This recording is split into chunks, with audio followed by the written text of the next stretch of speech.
अस्सलाम वालेकुम everyone, this is me Akbar. Hopes आप सब लोग ठीक होंगे और मेरी वीडियोस आपको पसंद आ रही होंगी। आज हम लोग EDU 301 का लेक्चर नंबर 21 और 22 कंप्लीट कर रहे हैं, यानी कि ये आपके mid term related last video है। जो उम्मीद है कि आपको पिछली सारी चीज़ें समझ आ चुकी होंगी। तो चलिए अपनी वीडियो करते हैं स्टार्ट। लेक्चर नंबर 21 है मॉडल ऑफ लेसन ऑर्गेनाइजेशन। तो इस लेसन के एंड पर ना पहुंचते पहुंचते जो चीज़ आपको समझ आएगी वो प्रेजेंटेशन के बारे में आएगी, मोड्स के बारे में बात की जाएगी। तो जब मैं प्रेजेंटेशन बता रही हूँ तो प्रेजेंटेशन है क्या, तो सबसे पहले हम इसकी डेफिनेशन देखते हैं। प्रेजेंटेशन जो है वो टीचिंग मेथड है जिसमें जो टीचर होती है वो कॉन्सेप्ट और प्रोसीजर के थ्रू प्रेजेंट करती है अपनी स्ट्रेटजी को, या वो जो चीज़ पढ़ा रही होती है बच्चों को वो चीज़ें कॉन्सेप्ट और प्रोसीजर के थ्रू बच्चों को प्रेजेंट कर रही होती है। इसमें जो सबसे इम्पोर्टेंट टास्क आता है वो टास्क एनालिसिस मॉडल होता है। दो किस्म के मेथड इसमें यूज हो रहे होते हैं। फर्स्ट वन है concept analysis model and advance organiser. ये दो ऐसे तरीके हैं जो कि डिफरेंट कॉन्सेप्ट बच्चों को पढ़ाने के काम आते हैं। कॉन्सेप्ट है क्या? कॉन्सेप्ट जो है वो बेसिकली आइडियाज़ को कहा जाता है। एक वर्ड का आइडिया हो गया, दो वर्ड का आइडिया हो गया, या स्टेटमेंट हो गई, या जनरलाइजेशन हो गई। हर वो आइडिया जो कि किसी के भी दिमाग में पाया जाता है उसे हम कॉन्सेप्ट कहते हैं, जिससे टीचर जो होती है वो जनरलाइज करती है थ्रू प्रेजेंटेशन। फॉर एग्जाम्पल आपके पास ये एक वर्ड का कॉन्सेप्ट है ब्यूटी। आपको पता है कि ब्यूटी क्या है? फूड में क्या क्या चीज़ें पाई जाती हैं, मतलब किसी किस्म का खाना होगा आप उसे फूड ही कहोगे। एनर्जी क्या है? तो इसके बारे में ये वर्ड वन कॉन्सेप्ट है। वन वर्ड कॉन्सेप्ट आपके पास आ जाता है। डिडक्टिव मोड और इंडक्टिव मोड हम इसे काफ़ी डिटेल में डिस्कस कर चुके हैं। अब हम उसके एग्जाम्पल्स देख लेते हैं। देखिए, अगर स्टूडेंट को टीचर बताती है कि पानी प्लांट्स की ग्रोथ के लिए बहुत ज़रूरी है, तो टीचर जो है वो डिडक्टिव मोड के अंदर प्रूव करेगी। वो बच्चों को टास्क देगी, कहेगी कि दो आप प्लांट्स लें, सनलाइट के नीचे रखें, एक को आप पानी दें और दूसरे को बिल्कुल पानी देना। जिसको पानी मतलब दोनों को आप 15 दिन तक ऑब्जर्व करें तो आपको पता चल जाएगा कि पानी पौधों के जिंदा रहने के लिए बहुत ज़रूरी है। On the other hand inductive method के अंदर टीचर जो होती है वो स्टूडेंट को ये नहीं बताती कि प्लांट के लिए ना, प्लांट की ग्रोथ के लिए पानी ज़रूरी है। वो डायरेक्टली जाएगी एक्सपेरिमेंट की तरफ, बच्चों को कहेगी कि आप प्लांट को सनलाइट के अंदर रखो 15 दिन के अंदर, 15 दिन के लिए उसमें आप उसे उन्हें पानी दो और एक को ना दो, तो रिजल्ट आपने 15 दिन के बाद मुझे बताना है कि हुआ क्या। अब इंडक्टिव रीजनिंग के अंदर ना बच्चों ने एक्सपेरिमेंट करके सीखा कि पानी जो है वो प्लांट ग्रोथ के लिए बहुत ज़रूरी है। On the other hand deductive में बस एक कॉन्सेप्ट था, एक फैक्ट बता दिया गया और उसे बाद में एक्सपेरिमेंट किया गया। इसके बाद से आपके पास आता है प्लानिंग टूल के अंदर कॉन्सेप्ट एनालिसिस मॉडल। ये एक बेहतरीन मॉडल है आपके पास, आप डिफरेंट कॉन्सेप्ट बच्चों को इसके थ्रू सिखा सकते हो। कॉन्सेप्ट एनालिसिस मॉडल के 5 कंपोनेंट हैं। कॉन्सेप्ट्स की अगर हम बात करते हैं ना कि कॉन्सेप्ट है a name, definition, characteristics, critical attributes, example and non-example, history। ये हमने इसके 5 मॉडल्स बता दिए या 5 कंपोनेंट्स बता दिए। ऑन द अदर हैंड हमारे पास कॉन्सेप्ट भी जो होता है ना, हिस्ट्री के अंदर कॉन्सेप्ट को फर्दर डिवाइड किया गया। सब ऑर्डिनेट कॉन्सेप्ट, ये वो कॉन्सेप्ट्स हैं जो अपर लेवल पे पाए जाते हैं। कोऑर्डिनेट कॉन्सेप्ट, ये वो कॉन्सेप्ट हैं जो अंडर दैट कॉन्सेप्ट पाए जाते हैं। सब ऑर्डिनेट कॉन्सेप्ट क्या है? ये लोअर लेवल पे पाए जाते हैं। कॉन्सेप्ट ऑफ नाउन की अगर हम एग्जांपल लें तो ये आपके पेपर में नहीं आती, बहरहाल मैं आपको अगर बताऊं तो नेम को हम नाउन कहेंगे, डेफिनेशन देंगे उस नेम की कि वो क्या चीज़ है, कैरेक्टरिस्टिक्स उसकी बताएंगे, उसकी एग्जांपल्स देंगे, तो ये सारी चीज़ उसमें आ जाती हैं। आपके पास अगला जो इम्पोर्टेंट क्वेश्चन आता है वो है कि why this model is called concept analysis model. अब कॉन्सेप्ट एनालिसिस मॉडल को हम कॉन्सेप्ट एनालिसिस मॉडल क्यों कहते हैं? अब कॉन्सेप्ट जो होता है ना वो बिट्स और पार्ट्स के अंदर पाया जाता है या दिया जाता है, दिमाग में सेव रहता है। हर एस्पेक्ट का कॉन्सेप्ट होता है और उसे हर हाल में एड्रेस किया जाता है। डेफिनेशन के बारे में बात की जाएगी, एग्जाम्पल्स के बारे में बात की जाएगी, उसके एट्रीब्यूट्स के बारे में बताया जाएगा। तो ये हमारे पास कॉन्सेप्ट एनालिसिस मॉडल के अंदर आता है। ये आपके पास दोबारा से एग्जाम्पल है, हम एग्जाम्पल्स को स्किप करते हैं क्योंकि एग्जाम्पल आपके पेपर में नहीं आती। एडवांस ऑर्गेनाइजर मॉडल आपके पास एक और जी आ गया। आपको पता होना चाहिए कि 2 किस्म के मॉडल्स आपके पास अभी तक आए हैं, तो अब दोनों में क्या क्या डिफरेंस है और दोनों क्या करते हैं। अब ये जो एडवांस आपके पास आया ना ऑर्गेनाइजर मॉडल AOM, तो ये जो है ये आपको ये वो मॉडल है जो आपको बड़ी तस्वीर दिखाएगा और कंप्लीट पिक बताएगा। अगर स्टूडेंट कॉन्सेप्ट ऑफ फूड समझना चाहते हैं तो टीचर जो है उसके लिए कंप्लीट पिक्चर बनाएगी। अब देखिए आपके पास एक ग्राफिक पिक बनाई गई है, फूड को मेन किया गया, फूड से प्लांट भी जिंदा रहते हैं और एनिमल्स भी जिंदा रहते हैं। अब टीचर ने कहा जी प्लांट से क्या मिलता है हमें, फ्रूट मिल जाता है, ग्रेन्स मिलते हैं, वेजिटेबल्स मिलते हैं, सीड्स मिलते हैं, बीन्स मिलते हैं, ऑयल मिलता है। हमने प्लांट का बता दिया। एनिमल को फूड अगर करे तो अब वो फूड जो एनिमल खा रहा है तो एनिमल हमें कैसे फूड प्रोवाइड करेगा।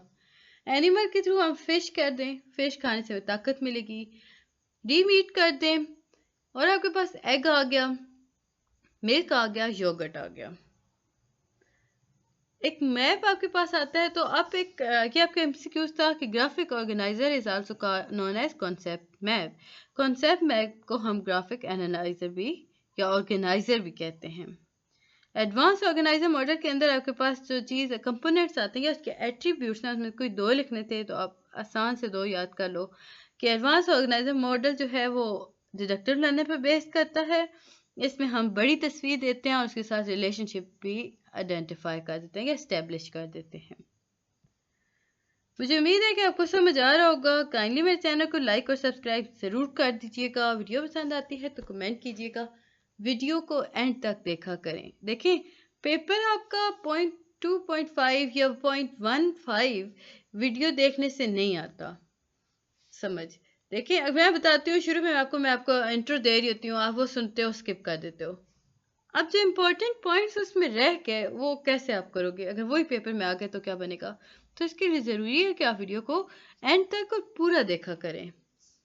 लेक्चर नंबर 22 की तरफ बढ़ते हैं। लेक्चर नंबर 22 है multi methodology as an instructional process. Multi methodology है क्या? इसमें हम लोग समझ लें कि मुख्तलिफ टाइप ऑफ मेंटल फंक्शंस को यूज़ करते हैं और हम देखते हैं कि वो मेंटल फंक्शंस लेफ्ट और राइट हेमिस्फीयर पर कैसे असरअंदाज होते हैं। हमारा दिमाग जो है वो राइट और लेफ्ट हेमिस्फीयर मिलके बना है और ये रिस्पॉन्सिबल होते हैं डिफरेंट काइंड ऑफ फंक्शंस के। अब देखिए जी, राइट क्या करता है, वो विजुअल करेगा, नॉन वर्बल फंक्शन दे रहा होगा, स्पेशल के बारे में बात कर रहा होगा, डाइवर्जेंट थिंकिंग आ रही होंगी, इंस्टीट्यूशंस आ रहे होंगे। लेफ्ट में वर्बल हो रहा होगा, लॉजिक्स बता रहा होगा, दिमाग लॉजिक पे वर्क कर रहा होगा, कैटेगोरिकल बात कर रहा होगा, कन्वर्जेंट थिंकिंग बता रहा होगा, डिटेल्स में डिस्कस कर रहा होगा। अब इसमें जब हम बात करते हैं ना डाइवर्जेंट की, ये देखें लेक्चर इसमें 4 पॉइंट पे आपके पास आता है डाइवर्जेंट थिंकिंग। अब डाइवर्जेंट थिंकिंग क्या है या कन्वर्जेंट थिंकिंग क्या है? डाइवर्जेंट थिंकिंग जो होती है वो बहुत क्रिएटिव होती है। ये डाइवर्जेंट थिंकिंग जो होती है आउटसाइड द बॉक्स थिंकिंग, यानी कि आप अपनी लिमिट से ज़्यादा सोचते हो। फॉर एग्जाम्पल अगर हम बात करते हैं या फॉर क्रिएटिविटी, डाइवर्जेंट थिंकिंग बहुत इंपॉर्टेंट। ये वो जो आप लोग कहते हो ना कि ब्लेस्ड लोग हैं जो कुछ भी बना सकते हैं, वो डाइवर्जेंट थिंकिंग करते हैं। यानी कि वो एक दे थिंक या there thinking is outside the box thinking. ये फिक्स मैनर में नहीं सोचेंगे, ये मतलब समझ लिए कि हर जगह से रास्ता निकाल लेते हैं। On the other hand convergent क्या है? कन्वर्जेंट जो है वो फोकस होती है। फॉर एग्जाम्पल हमारे पास बहुत सारे फैक्ट्स और आइडियाज़ हैं और हम उनके रिजल्ट्स भी जानते हैं, हम उन्हें लॉजिकली कन्वर्ज करते हैं, यानी कि हम उस पर लॉजिकली वर्क करते हैं। इसके बाद जिसमें इम्पोर्टेंट जो चीज़ आ गई वो आपके पास एक ये आपके एमसीक्यूज था कि use only 3 primary color, create a painting that include all the element of the modern style. तो मॉडर्न स्टाइल के लिए हमें कितने प्राइमरी कलर्स का कहा गया था? वो 3 प्राइमरी कलर्स के बारे में बात की गई थी। मल्टी मेथडोलॉजी, प्रॉपर डेफिनेशन देखते हैं। मल्टी का मतलब क्या होता है? मैनी। मेथडोलॉजी का मतलब होता है कलेक्शन ऑफ डिफरेंट मेथड। तो इस टेक्निक के अंदर जी हमारे पास वैरायटी ऑफ टीचिंग मेथड्स आ जाते हैं, जिसमें हम प्रोजेक्ट लर्निंग लिख सकते हैं, इंक्वायरी या स्टूडेंट रिसर्च के बारे में बात करते हैं, लेक्चर्स हो गए, डेमोन्स्ट्रेशंस हो गई, वीडियोस हो गई। तो ये 5 चीज़ें इसमें आ जाती हैं। अगेन आपके पास एक डायग्राम है लर्निंग स्टाइल्स के अंदर। विजुअल हो गया, किनेस्थेटिक हो, टैक्टिल्स हो गए, ऑडिटरी हो गए। ऑडिटरी के अंदर हम वॉइस, पिच और स्पीड के बारे में बात करते हैं, लेक्चर्स के डिस्कशंस के बारे में बात हो रही होती है। विजुअल में हम टीचर की बॉडी लैंग्वेज देख रहे होते हैं, डायग्राम और इलस्ट्रेशंस को देख रहे होते हैं। किनेस्थेटिक टैक्टिल के अंदर हम मूविंग, डूइंग और टचिंग, यानी कि हम या तो मूव करके देख रहे हैं, या हम कोई काम एक्सपेरिमेंट करके देख रहे हैं, या उसे छू कर महसूस कर रहे हैं। इसमें हम डिस्ट्रैक्ट भी हो जाते हैं लेक्चर्स के अंदर। अब बच्चे जब इधर उधर देख रहे हैं, वो किनेस्थेटिक टैक्टिल्स के बारे में बात कर रहे होते हैं। ये आपके पास लर्निंग स्टाइल्स हैं, तीनों के तीनों। क्वेश्चन अगर आता है ना कि कौन से लर्निंग स्टाइल्स होते हैं, तो आप याद रखिएगा वो 3 होते हैं। फर्स्ट है ऑडिटरी, सेकंड है visual and third one is tactile. Auditory जो होता है वो सुनने के काम आता है। चिल्ड्रंस जो होते हैं, ऐसे चिल्ड्रंस जिनके पास ऑडिटरी लर्निंग स्टाइल्स होता है, वो काफ़ी एंजॉय करते हैं लर्निंग और डिस्कशंस को। डेमोन्स्ट्रेशन जो मेथड होता है वो विजुअल लर्नर के लिए बेहतरीन होता है। टैक्टाइल लर्नर्स जो होते हैं वो हर चीज़ को छू कर समझते हैं। इसके बहुत सारे क्लास के अंदर डिसएडवांटेजेस भी होते हैं। इसके बाद से आपके पास आता है Harvard gardener multiple intelligence. Intelligence क्या है? इंटेलिजेंस एक ऐसा काम है, एक ऐसी एबिलिटी है जिसकी मदद से हम बहुत सारा मेंटल वर्क कर सकते हैं। हार्वर्ड गार्डनर जो थे, उन्होंने चैलेंज किया था इस एबिलिटी को। उन्होंने कहा था कि ये हर इंसान के अंदर एक जैसी नहीं होती। हार्वर्ड ने बताया कि इंटेलिजेंस जो होती है वो 8 किस्म की होती हैं।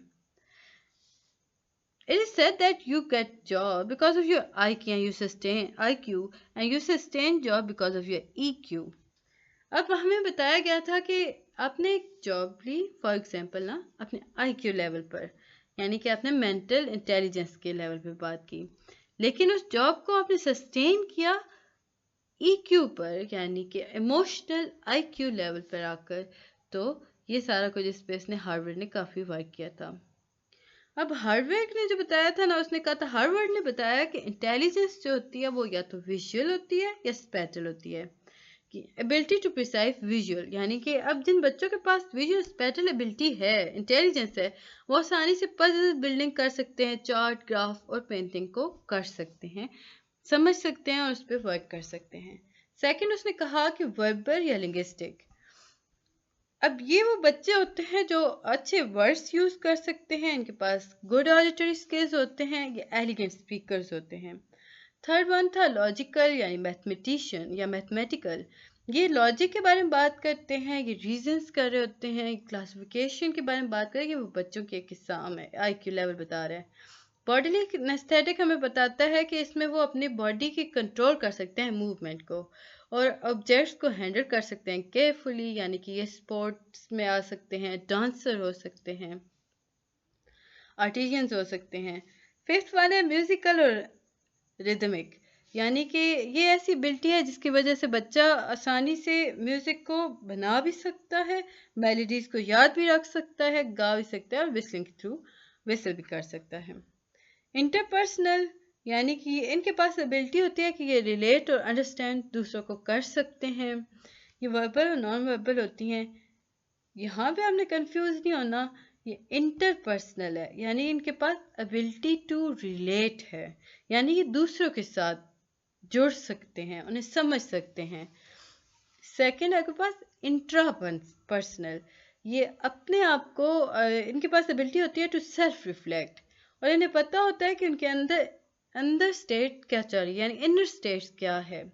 उन्हें पता है कि उनके पास क्या स्ट्रेंथ्स हैं, क्या वीकनेस हैं, उन्हें अपने बारे में सब पता होता है। और लास्ट वन था, उसने कहा था न्यूट्रलिस्ट, यानी कि ये नेचर के बारे में एक्सप्लोर करते हैं। ये चीज़ें यहाँ पे आपको डिस्कस की गई कि वही चीज़ें जो अभी मैंने आपको डिटेल में बता दी ना, कि वही सारा पैराग्राफ इसमें लिखा हुआ है। मुझे उम्मीद है कि आपको ये लेक्चर समझ आया होगा।